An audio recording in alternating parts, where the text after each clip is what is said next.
The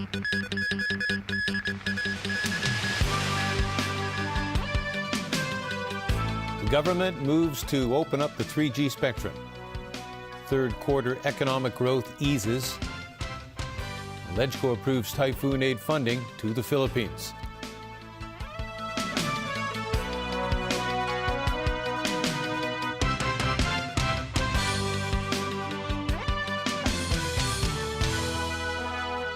Good evening. Topping our news today, the government today announced details of its plan to open up the 3G spectrum. It will take back 1/3 of the spectrum held by the current mobile operators to allow for competition. Diane To reports.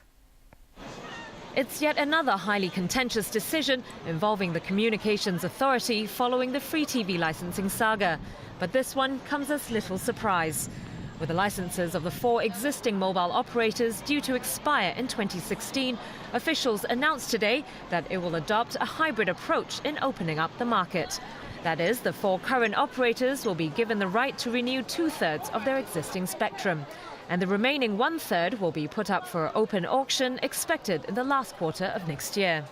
The hybrid approach will best meet the multiple objectives of spectrum reassignment, and that would include ensuring customer service continuity, efficient spectrum utilization, promotion of effective competition, and encouragement of investment and promotion of innovative services.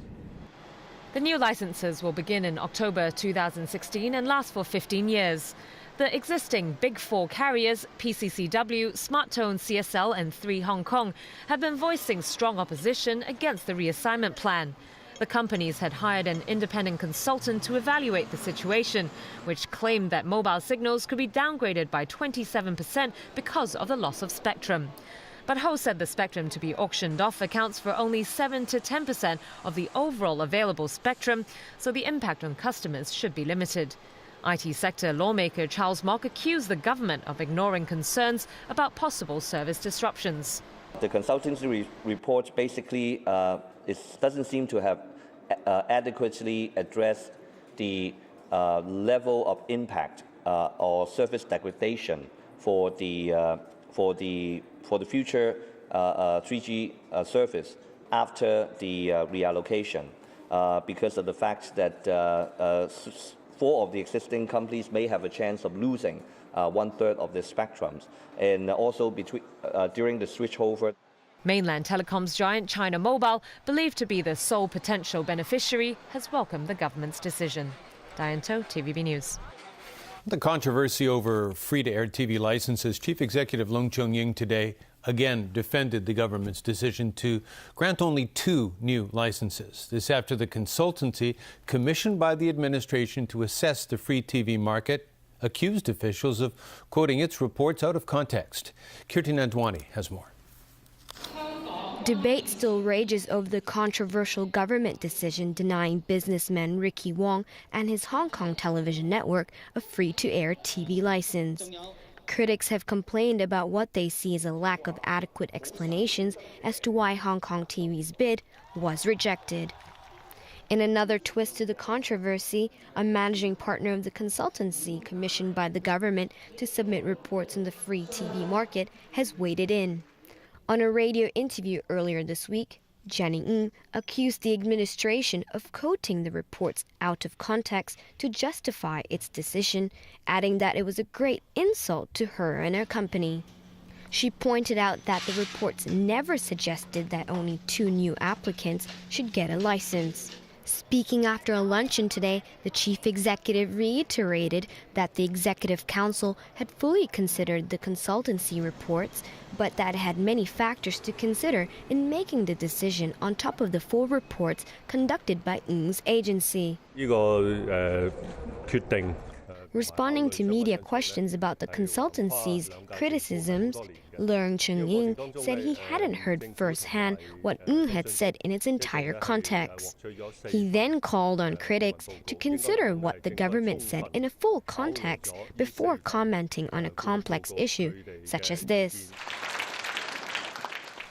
And in his speech, the CE advised his audience not to overanalyze the opinions expressed in the decision-making process.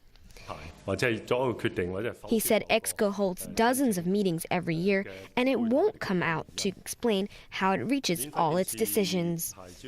As for recent polls showing record low popularity, the chief executive insisted the government will take on any challenge. Kirti Nandwani, TVB News. The Hong Kong economy posted slower growth in the third quarter. The government says weak global conditions were to blame. Joao da Silva reports. The local economy grew by 2.9% in the third quarter year-on-year. That's slightly lower than the 3.2% growth in the previous quarter. Total exports rose by 6.2%, but the government said export performance remained modest after excluding the surge in exports of non-monetary gold. Merchandise exports to advanced economies stayed weak, while that to Asian markets showed mixed results. Exports in services, meanwhile, jumped by 4.9% due to an expansion in inbound tourism and cross-border financial activity. And local consumers remained in good spirits due to favorable job market conditions. Private consumption expenditure rose by 2.8% and overall investment spending increased by 2.2%. And underlying consumer price inflation went up from 3.9% in the second quarter to 4.3% in the third. Wages improved considerably, especially for low-income workers.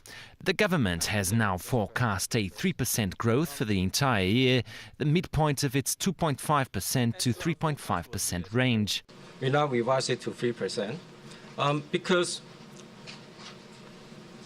in the external environment, there's still some challenges. The growth pace of the advanced economies remain quite weak. That will continue to put a drag on our export performance.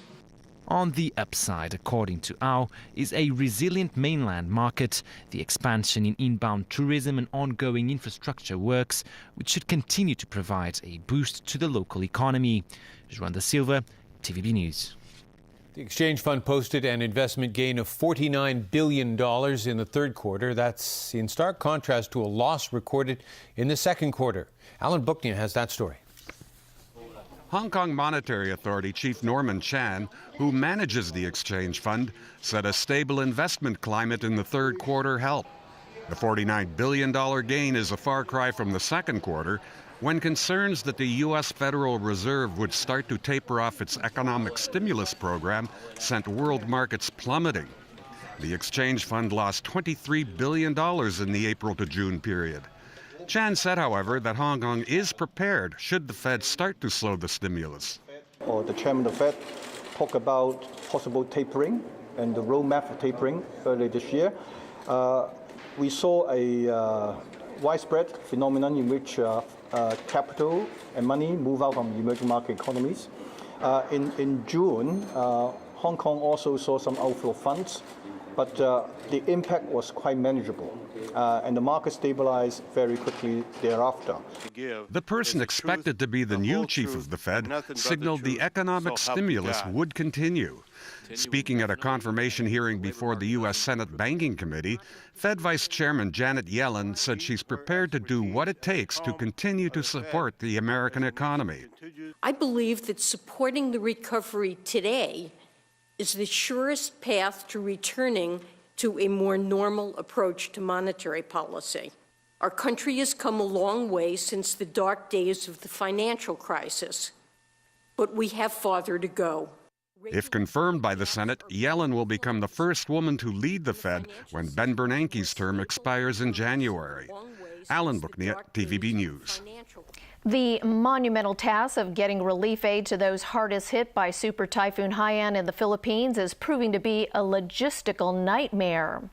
1 week after the storm hit, and hundreds of thousands of survivors are still without food and water. While the Philippine government wavers about a realistic death toll, the United Nations put the number at 4,500. Sunshine has broken through the clouds over Tacloban, but it shed no light on when relief aid will reach those who need it most. The Philippine government admits it's having difficulty getting aid out fast enough to survivors among debris-clogged roads. In a situation like this, nothing is fast enough. The need is massive.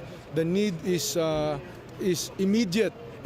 You cannot set anybody aside because everybody, all at the same time, is hungry. Criticized for clearly underestimating the scale of the disaster, the Philippine president began visiting aid distribution centers to thank volunteers. Later on, the problem will be housing all of these people.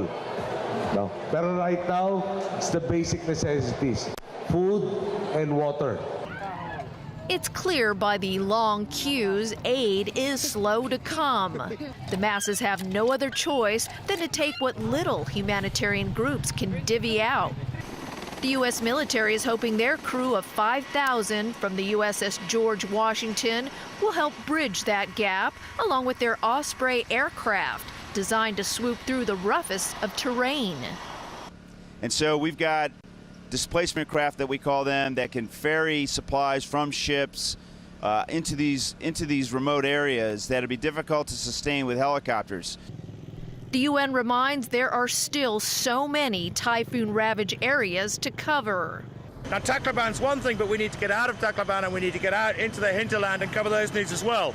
But those waiting to catch a flight out of Tacloban insist there's no relief in sight. We have no food, no water, no lights, no fuel. So, survivors continue to suffer amid the backdrop of sheer misery. And lawmakers here have approved an additional $40 million for the Disaster Relief Fund. Part of the money will be used to help those in the Philippines whose lives have been shattered by Super Typhoon Haiyan. More from Evelina Lung. In the end, 45 out of 47 legislators voted for the government's proposal to inject $14 million into the Disaster Relief Fund during a LegCo meeting this afternoon. The government explained it was responding to organizations who have pleaded for funds to carry out relief work in the Philippines, where parts of the country were devastated by Super Typhoon Haiyan. The administration wing liaised with major relief disaster relief agencies in Hong Kong, and we know that many would like to apply for the funds from the disaster relief funds in order to provide emergency human relief. But lawmakers who agreed to the proposal say this doesn't mean Hong Kong is ready to put the Manila bus hostage incident behind it.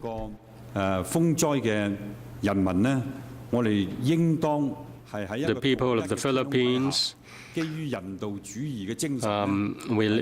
live in the same world, we live under the same sky, and we should provide humanitarian assistance to the victims of the typhoon. But I also hope that the Philippines government will also respond positively to the full demands of the people of Hong Kong in respect of the hostage incident. But there were some who were opposed. Well, people talk about patriotism. Last time, for giving money to Sichuan, we objected to that. And now, how can we approve giving money to the Philippines? Others suggested the government to think about putting a cap on donations. And you must have a cap. And you should not just approve what is asked for. The government reassured lawmakers some of the funds will be kept aside in case any natural disasters occur before the next fiscal year. Evelina Lang, TVB News.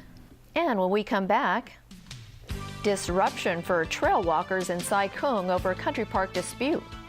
Taiwan loses a diplomatic ally. And an interview with one of the world's most successful triathletes.